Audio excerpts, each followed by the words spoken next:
नमस्कार विद्यार्थी व पालक मित्रांनो, career making guidance YouTube channel मध्ये आपल्या सर्व विद्यार्थी आणि पालकांचे हार्दिक स्वागत करून फार न वेळ घालवता महत्त्वाच्या टॉपिकवरती आज आपण चर्चा करूया।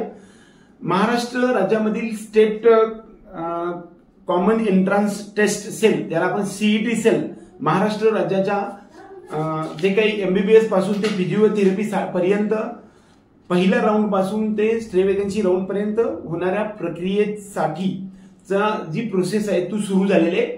आज 27 जुलै 2025 आहे।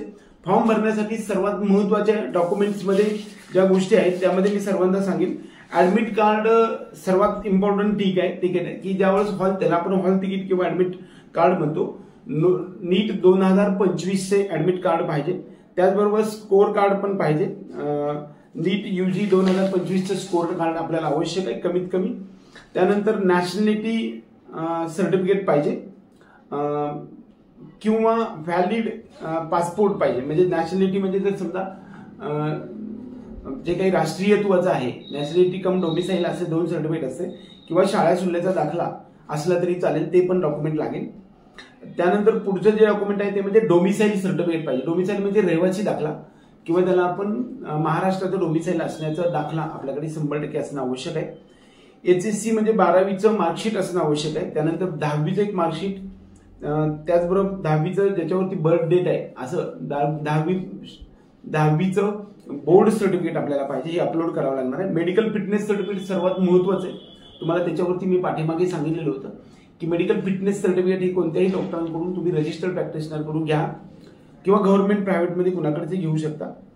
ते सगळ्यात मोस्ट इम्पॉर्टंट थिंग आहे, तेच तुमचं महत्त्वाचं डॉक्युमेंट अपलोड बी करायचं आणि ते तुम्हाला कॉलेजवरती ऍडमिशनसाठी सुद्धा लागणार आहे। कास्ट सर्टिफिकेट आणि कास्ट व्हॅलिडिटी आणि नॉन क्रिमी लेअर, हे 3 सर्टिफिकेट, असे 10 वेगवेगळ्या प्रकारचे डॉक्युमेंटची यादी आपल्याला आवश्यक असते। तर त्या सर्व गोष्टी आपल्याकडे 100% असतील। तर तुम्ही ज्यावेळेस फॉर्म भरायला जाता त्यावेळेस सीईटी सेल किंवा mahacet.org.in या वेबसाईटवरती जायचंय। त्यानंतर न्यू रजिस्ट्रेशन मध्ये गेल्यानंतर तुम्हाला तुमचा जो रोल नंबर आहे तो आणि जे काही नाव, ज्या पद्धतीने तुमच्या स्कोर कार्डवरती नाव तसं तुम्ही टाकल्यानंतर पुल ऑन डाटा म्हटल्यानंतर सर्व प्रकारच्या गोष्टी त्याच्यामध्ये येत आहेत। त्यामध्ये रोल नंबर, नीटचा अप्लिकेशन नंबर, त्यानंतर जो तुमचा ऑल इंडिया रँक आणि तुमचा स्कोर किती आहे ते येत आहे, आपोआप येते। त्यानंतर तुमची जन्मतारीख पण येते। त्यानंतर तुम्हाला जे काही पर्सेंटाईल आहे, म्हणजे फिजिक्स, केमिस्ट्री, बायोलॉजी आणि टोटल आणि पीसीबीचे पर्सेंटाईल टोटल जे आहे की 720 पैकी किती मार्क आहेत ते आपोआप डाटा तिथे तुमचा येणार आहे। त्याच्यासाठी तुम्हाला फॉर्म भरत असताना नीट स्कोर कार्डवरती ज्या पद्धतीनं नाव आहे, म्हणजे पहिल्यांदा आडनाव असेल तर आडनाव, नंतर नाव असेल नाव, जसं आहे तसं तुम्ही फिल केलं त्याच्यामध्ये, तर तो डाटा तसा तुम्ही इकडे येतो। त्याचा पर्सेंटाईल पण येत आहे। फिजिक्सचं पर्सेंटाईल म्हणजे किती पर्सेंटाईल आहे ते 100 पर्सेंटाईल पैकी तुम्हाला येत असते। केमिस्ट्री आणि बायोलॉजी आणि टोटल आणि त्यानंतर पीसीबीचे किती मार्क्स आहेत 720 पैकी ते त्या ठिकाणी येत आहेत। त्यानंतर पुढचा टॉपिक जो सुरू होतो तो म्हणजे पर्सनल इन्फॉर्मेशन। पर्सनल इन्फॉर्मेशन मध्ये विद्यार्थ्याचे पूर्ण नाव आपल्याला लिहायचं आहे। ज्या पद्धतीने तुमचं 10वीच्या मार्कशीटवरती किंवा बोर्ड सर्टिफिकेट आहे तशा पद्धतीचं नाव लिहायचं आहे। त्यानंतर परत पुढचा प्रश्न विचारला की 10वी नंतर किंवा पात्रतेनंतर म्हणजे 12वी नंतर किंवा लग्नानंतर तुमचे नाव बदलले आहे काय? यस म्हणलेलं असेल तर तुमचं नाव बदललेलं असेल तर त्या ठिकाणी सर्टिफिकेट मागेल। नो असेल तर तुम्ही नो असेल, बऱ्यापैकी सगळ्यांचं नो असणार आहे। त्यानंतर वडिलाचं नाव भरायचं आहे, आईचं नाव भरायचं आहे, त्यानंतर आपलं जेंडर भरायचं आहे, मेल फिमेल, त्यानंतर तुमची जन्मतारीख पण त्या ठिकाणी भरायचं आहे, तुमचा मोबाईल नंबर एक भरायचा आहे आणि ईमेल आयडी पण तुमचा भरायचा आहे। हे सगळं झाल्यानंतर अतिरिक्त भ्रमणध्वनी म्हणजे तुम्हाला अल्टरनेट मोबाईल नंबर पण कॉन्टॅक्ट नंबर लिहायचा आहे। आधार कार्डवरचा नंबर पाहिजे, तुमचा धर्म कोणता आहे, हिंदू वगैरे असं काय असेल ते तुम्हाला त्या ठिकाणी धर्म लिहायचा आहे। त्यानंतर परमनंट ऍड्रेस लिहायचा आहे। त्याच्यामध्ये ऍड्रेसमध्ये first line, second line, city, त्यानंतर स्टेट, जिल्हा म्हणजे डिस्ट्रिक्ट, जिल्हा, तालुका आणि पिनकोड, हे सगळ्या गोष्टी तुम्ही व्यवस्थित भरून घ्या। ज्या पद्धतीने आहे तसंच जर समजा तुमचा जो पत्ता आहे तो परमनंट ऍड्रेस, पहिला टॉपिक राहील तो नीट यूजी डिटेल्स मध्ये येते। दुसरा टॉपिक आहे तो म्हणजे सब्जेक्ट कोणते कोणते 3 फिजिक्स, केमिस्ट्री, बायोलॉजी। तिसरा जो टॉपिक आहे त्याला आपण पर्सनल इन्फॉर्मेशन मध्ये तुमचं नाव डिटेल्स आणि मोबाईल नंबर, ईमेल आयडी, तुमचा अल्टरनेटिव्ह मोबाईल नंबर, हा सर्व गोष्टी। त्यानंतर परमनंट ऍड्रेस तुम्हाला डिटेल्स त्याच्यामध्ये भरायचे। कदाचित ह्याच्यामध्ये छोट्या मोठ्या चुका झाल्या ऍड्रेसमध्ये, तरी काही काळजी करण्याचं काम नाही. रिझर्वेशनमध्ये तुम्हाला आता चालू झालेलं आहे.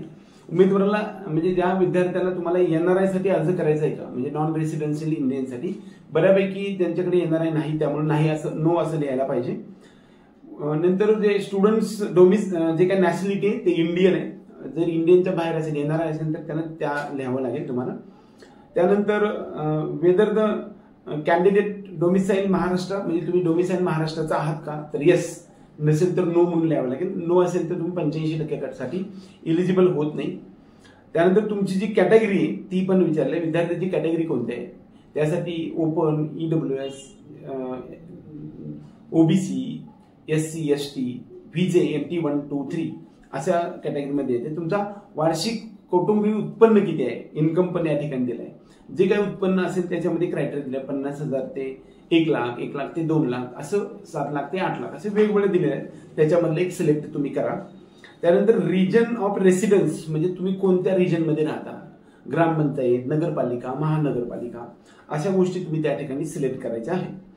त्यानंतर तुमच्याकडे कास्ट सर्टिफिकेट आहे का, अवेलेबल असेल तर अवेलेबल लिहायचं आणि त्याचा जो नंबर आहे तो लिहायचा आणि ते कास्ट सर्टिफिकेट कुणी दिले, म्हणजेच त्याच्यामध्ये काय लिहिलं की कास्ट सर्टिफिकेट इश्यून डिस्ट्रिक्ट, कोणत्या जिल्ह्याचं आहे ते आपल्याला तिकडे लिहायचं. उदाहरणार्थ सोलापूर असेल, मुंबई असेल, पुणे असेल किंवा अहिल्यानगर असेल, व्हॉट एव्हर मे बी, ते तुम्हाला तिथं जिल्ह्याचं नाव लिहायचं आहे. तुमच्याकडे कास्ट व्हॅलिडिटी आहे का विचारले, येस म्हणले त्या ठिकाणी ते अवेलेबल म्हणायचे. आणि त्यानंतर पुढचा जो टॉपिक आहे त्याच्यावरती जो नंबर आहे तो क्रमांक आपल्याला लिहायचा आहे. आता ते क्रमांक लिहिताना मी तुम्हाला आणखी एक महत्वाची गोष्ट सांगणार आहे. ते म्हणजे कास्ट नंबर आहे, ते कास्ट व्हॅलिडिटी या प्रमाणपत्रावरती तुम्ही जावा. त्या ठिकाणी सर्टिफिकेट बिअरिंग नंबर जो दिलेला आहे तो तुमचा कास्ट व्हॅलिडिटी नंबर आहे. म्हणजे कास्ट सर्टिफिकेट कोणता आहे, तर कास्ट व्हॅलिडिटी वरती कास्ट बिअरिंग नंबर जो आहे तो तुमचा कास्ट सर्टिफिकेट नंबर आहे.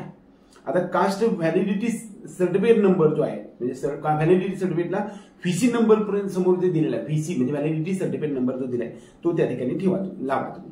त्यानंतर नॉन क्रीमी लेअर जे सर्टिफिकेट आहे त्याचा आउटवर्ड नंबर जो आहे तो त्या ठिकाणी तुम्ही टाकायचा. EWS साठी आहे तो त्यावर सर्टिफिकेट नंबर जो दिलेला आहे समोर, म्हणजे तोच टाका तुम्ही, त्याच्यामध्ये काय अवघड नाही. हे सगळं तुम्हाला त्या ठिकाणी नंबर टाकायचा. ज्या जिल्ह्याच्या ठिकाणच्या अथॉरिटीने दिलेला आहे ते तुम्हाला टाकायचं. म्हणजे कास्ट सर्टिफिकेट कोणत्या जिल्ह्यात दिले, कोणता नंबर आहे तो, कास्ट व्हॅलिडिटी आणि ते पण. त्यानंतर तुम्ही डिसेबिलिटीमध्ये आहात का, PWD आहात का हे पण विचारलेलं आहे. नसेल तर नो म्हणून सांगा, असेल तर तुम्ही हा म्हणून सांगा. त्या ठिकाणी PWD सर्टिफिकेट असेल तर तुम्ही होय म्हणून सांगा, नाहीतर नाही म्हणून सांगा. धार्मिक अल्पसंख्याक कोट्यामध्ये आहेत का, म्हणजे ज्याला आपण रिलिजियस मायनॉरिटीमध्ये आहात का, नो. येस असेल तर मुस्लिम मायनॉरिटी असेल तर तुम्हाला ते 2 सर्टिफिकेट मागेल तिकडे. येस असेल तर मात्र, नो असेल तर मात्र पुढे काही मागणार नाही. तुम्ही हिंदी लिंग्विस्टिक मायनॉरिटीमध्ये आहात का असं विचारलं जातं, त्याला सिंधी लोक असतात. त्याच्यासाठी तुम्ही असाल तर तुमच्याकडे सर्टिफिकेट असलं पाहिजे. येस म्हणलं तर ते सर्टिफिकेट तुम्हाला लावावं लागेल, नसेल तर नो म्हणून टाका. त्यानंतर SSC क्वालिफिकेशनच्या संदर्भामध्ये विचारलंय, तुमची परीक्षा जी आहे 10वीची ती कधी झाली, उत्तीर्ण झाला ते वर्ष तुम्हाला लिहायचंय. त्यानंतर पुढे प्रश्न विचारलाय की one of the language SSC किंवा 10th इक्विव्हॅलंट, तर काही टाकू नका तिकडे, नन म्हणून लिहून टाका. आणि 10वी झालेलं राज्य कोणतं आहे हे पण तुम्ही त्या ठिकाणी लिहायचंय. महाराष्ट्र असणं आवश्यक आहे, तर महाराष्ट्राला. नंतर तुम्ही 10वी झालेला जिल्हा कोणता आहे तो तिकडे सिलेक्ट करा. आणि त्यानंतर तालुका कोणता आहे तो पण सिलेक्ट करा. परंतु तालुका आणि जिल्ह्याचं नाव येत नाही, तिथे सुरुवातच येते, तर काही काळजी करायचं काम नाही. म्हणजे फक्त AS असंच येतं, तरी काही काळजी करण्याचे काम नाही. HSC क्वालिफिकेशनच्या बाबतीमध्ये 12वीचे एक्झामिनेशन तुम्ही कधी झालात, पास झालात का फेल झाला, तर पास झाला असं लिहा. तुम्ही कधी दिली ते पण तुम्हाला लिहायचं पुढच्या कॉलममध्ये.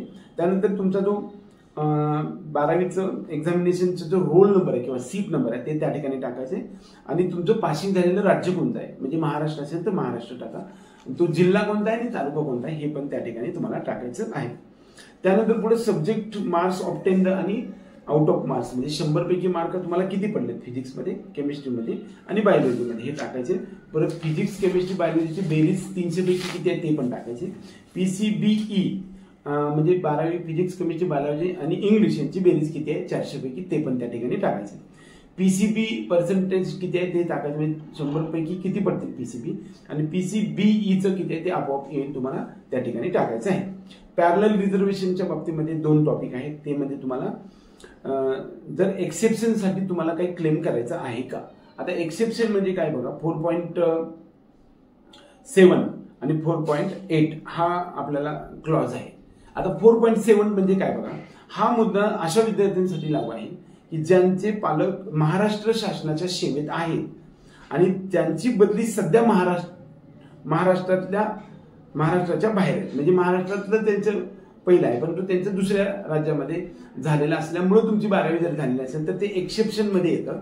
म्हणजे 4.7 मधलं येतं की त्या विद्यार्थ्यांचे पालक महाराष्ट्र राज्याच्या शासनाच्या सेवेत असून त्यांची बदली झालेली असेल आणि ते जर महाराष्ट्राच्या बाहेर झालेले असतील तर अशा विद्यार्थ्यांना जे काही त्यासाठी हे लागू आहे. समजा 4.7 हे जे आहे ना, हा मुद्दा जो आहे तो पालक महाराष्ट्र शासनाच्या सेवेत आहेत आणि त्यांची बदली ही सध्या महाराष्ट्राच्या बाहेर झालेली आहे. अशा विद्यार्थ्यांसाठी मात्र 4.7 आपल्याला सिलेक्ट करायचं. त्यावेळेस तुम्हाला तिथे डॉक्युमेंट मागणार आहे. 4.8 कधी मागायचं आहे बघा, हा जो मुद्दा आहे तो ज्यांचे पालक केंद्र शासनाच्या सर्व्हिसमध्ये आहेत आणि त्यांची बदली सध्या महाराष्ट्रात झाली, त्यामुळे 10वी आणि 12वी तुमची जर दुसऱ्या राज्यात झाली असेल तरी सुद्धा तुम्ही इलिजिबल होता. त्याच्यासाठी एक्सेप्शन 2 आहेत, 4.7 आणि 4.8 आहे. ते तुम्ही असेल तर तुम्ही त्या ठिकाणी सिलेक्ट करू शकता, नाहीतर नन म्हणून टाकू शकता. बऱ्याच वेळा स्पेशल रिझर्वेशनच्या बाबतीमध्ये तिथं विचारलंय, त्यामध्ये हिली एरिया येईल, त्याचबरोबर त्या ठिकाणी डिफेन्स 1, 2, 3 अशा प्रकारचं काय असेल तर तुम्ही त्या ठिकाणी सिलेक्ट करायचंय आणि ते तुम्हाला त्या ठिकाणी टाकायचं आहे. ऍप्लिकेशन फीज सिलेक्ट करताना खूप जणांचे प्रश्न येत आहेत. तर ऍप्लिकेशन फीज जे आहे ते ओनली स्टेट कोट्यासाठी 1000 रुपये. ओनली स्टेट कोटा म्हणजे बघा, याच्यामध्ये ABC, ए मध्ये MBBS BDS आहे, बी मध्ये BMS BUMS BHMS आहे, सी मध्ये अलाइड कोर्सेस आहेत. ह्या सगळ्यांच्या स्टेट कोट्यासाठी, मेरिट कोट्यासाठी तुम्हाला 1000 रुपये फीज आहे. आणि जर समजा तुम्हाला IQ कोट्यामध्ये म्हणजे ज्याला मॅनेजमेंट कोट्यामधून जास्त फीज भरून कमी मार्क्सच्या विद्यार्थ्यांना घ्यायचं त्यांना मात्र त्या ठिकाणी 5000 रुपये भरायचे. म्हणजे दोन्ही कोट्यासाठी अप्लाय करताना 6000ची फीज भरायची आहे. हे टॉपिक बऱ्याच वेळा विचारलं जातात. ज्यांना कमी मार्क्स आहेत, 200 पेक्षा कमी मार्क्स आहेत, त्यांनी बोथ कोटा घ्यायचा आहे. ज्यांना म्हणजे फिजिओथेरपी वगैरे घ्यायचं आणि मार्क्स कमी असेल तरी पण त्यांना 1000चा ऑप्शन घेतला तरी चालू शकतो. मॅनेजमेंट कोट्यातून ज्यांना ऍडमिशन घ्यायचं त्यांना मात्र 5000चा ऑप्शन घेणं आवश्यक आहे. आणि ज्यांचं मेरिटमध्येच फक्त अप्लाय करायचं आहे अशा विद्यार्थ्यांना फक्त 1000चं भरायचं आहे. त्यानंतर खाली जे आहे ते डॉक्युमेंट्स रिक्वायर्ड मध्ये डॉक्युमेंट्सची लिस्ट आहे. त्यामध्ये ऍडमिट कार्डचं 2025चं फ्रंट पेज, नीट UG 2025चं मार्कशीट आहे, नॅशनॅलिटी किंवा 12वीचं जे लिव्हिंग सर्टिफिकेट आहे, त्यानंतर डोमिसाईल सर्टिफिकेट, 12वीचं मार्कशीट आहे, 10वीचं बोर्ड सर्टिफिकेट आहे, medical fitness certificate, caste validity आणि नॉन क्रिमिनल, हे सर्व गोष्टी आपल्याला त्या ठिकाणी भरायच्या आहेत. कदाचित या सगळ्या गोष्टी तुम्ही भरून झालेल्या असतील तर तुमचं फॉर्म कंप्लीट झालाय. त्या प्रकारची प्रिंट 2 प्रकारचे निघतात. अशा या 3 पानाचं एक प्रिंट निघेल आणि त्यानंतर एक फीस भरलेलं प्रिंट निघेल. ते तुम्ही डाउनलोड करून घ्या आणि आपल्याकडे सर्व्हिसला ठेवा, आपल्या सोबत ठेवा, जेणेकरून तुम्हाला ऍडमिशन झाल्यानंतर त्याचा उपयोग होऊ शकतो. आपल्या सर्व विद्यार्थी आणि पालकांना फॉर्मच्या संदर्भातल्या सर्व गोष्टी डिटेल्स कशा भराव्या किंवा त्याच्या संदर्भात काय गोष्टी असतील ह्या सांगण्याचा जो प्रयत्न केलाय तो प्रयत्न आवडला तर व्हिडिओला लाईक करा, त्याचप्रमाणे आपल्या चॅनलला सबस्क्राईब करून बेल आयकॉन दाबा. एवढंच या निमित्ताने. जय हिंद, जय महाराष्ट्र.